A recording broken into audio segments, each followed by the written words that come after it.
बोले श्री गुरु जम्बेश्वर भगवान की जय। श्री विष्णु भगवान की जय। सभी सज्जनों को राम राम प्रणाम। आइए आज का पाठ शुरू करते हैं। गुरु महाराज की दया से एक समय श्री जम्बेश्वर भगवान के पास आकर एक योगी ने पूछा कि वेद में जो बातें धर्म की तथा आत्मज्ञान की लिखी हैं वे वास्तव में सत्य हैं या झूठी हैं। तब श्री देव जी ने शब्द सुनाया, ओम बल बल भणंत व्यासु नाना अगम न आसु नाना उदक उदासु बल बल भई निरासु गल में पड़ी परासु जा जा गुरु ने चीनो तैया सिंचा न मूलू कोई कोई बोलत थूलू। व्याख्या। ओम बल बल भणंत व्यासु श्री विष्णु भगवान जो निर्गुण तथा प्रकाश स्वरूप हैं उनकी प्राप्ति का साधन वेद में ठीक ढंग से वर्णन किया गया है। सभी वेद के मंत्र ओ अपौरुष्य अर्थात जिस प्रकार में आत्म स्वरूप में स्थित होकर शब्दों का उपदेश करता हूँ उसी प्रकार वैदिक मंत्र वेद व्यास आदि ऋषियों के द्वारा आत्म स्वरूप में स्थित होकर लिखे गए हैं। अतः वेद में कोई भी बात असत्य नहीं है। नाना अगम न आसु नाना उदक उदासु बल बल भई निरासु। जो व्यक्ति वेदों को पढ़कर उनके कथनानुसार आचरण नहीं करता तो उसको कोई विशेष फल की प्राप्ति नहीं होती बल्कि निराशा ही हाथ लगती है।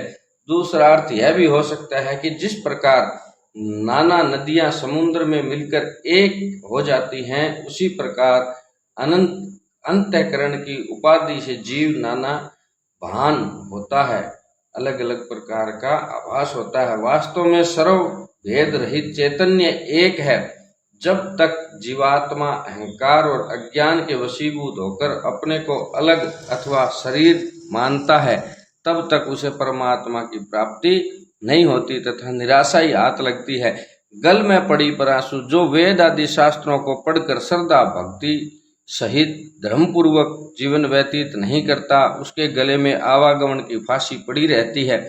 जा जा गुरु ने चीन्यो तैया सींचा ने मूलू कोई कोई बोलत तुलू। जिस पुरुष ने अनेक प्रकार के शास्त्रों को पढ़कर परम गुरु परमात्मा को नहीं पहचाना तो समझो उसने मूल को नहीं सींचा अर्थात शुद्ध आचरण नहीं किया। वेद के पाठ मात्र से कल्याण उसी प्रकार नहीं होता जिस प्रकार वृक्षों के जड़ को न सींचकर केवल पत्तों के सींचने से फलों की प्राप्ति नहीं होती। कोई कोई व्यक्ति शास्त्रों को पढ़कर भी झूठ बोलते तथा हृदय में कपट की गांठ रखते हैं, उनका कल्याण असंभव है। तथा कोई कोई व्यक्ति शास्त्रों का मनमाने ढंग से उल्टा अर्थ करते हैं, उनका भी कल्याण चमगीदड़ों की तरह कभी नहीं होता। पुनः योगी ने श्री जम्बेश्वर भगवान से पूछा कि हे देव, काजी नित्य कुरान पढ़ता है तथा पंडित नित्य वेदाध्ययन करता है परंतु इनको ज्ञान क्यों नहीं होता तथा इनके दुखों की निवृत्ति क्यों नहीं होती। तब श्री देव जी ने शब्द सुनाया, ओम काजी कथे कुराणो ने चीनो फरमाणो काफर थूल बयाणो जइया गुरु ने चीनो तैया सिंचा ने मूलू कोई कोई बोलो थूलू। काजी। व्याख्या। काजी कथे कुराणों ने चीनो फरमाणो है जिज्ञासु काजी कुरान का पाठ करता है तथा दूसरों को कुरान में लिखी हुई ज्ञान की बात सुनाता है परंतु स्वयं ज्ञान की बातों को धारण कर अपना जीवन धर्मपूर्वक व्यतीत नहीं करता।